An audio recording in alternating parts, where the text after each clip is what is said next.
Tak menyusahkan orang. Budak mana wah? Ni. Budak ni. Budak orang ni bagus. Oh, dia bagus. Dua ni. Dua ni mak. Okey. Budak muda ni harus menjadah. Kita beli sepatah dia dua. Sial ni budak. Yang Cina gampang tu duk suka. Baki ni semua tu.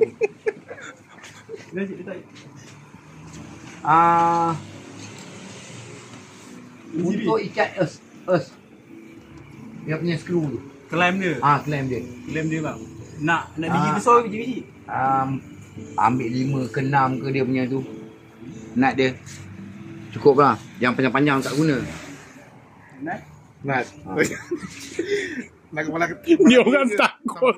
Bodoh lah kau ni. Sial lah. Dia orang takut nak tanya bang. Sebab awak cakap benda lain. Bodoh lah kau orang ni. Aku kedai kau orang ni. Cina. Kau orang punya kuning ni semua bodoh lah. Kau panggil dia keluar biar aku yang duduk kedai jadi orang beli semua senang. Laka punya Cina. Dia bang, klaim ke apa bang? Dia cakap panjang ni kan. tak tahu dia nak klaim ke nak patah panjang.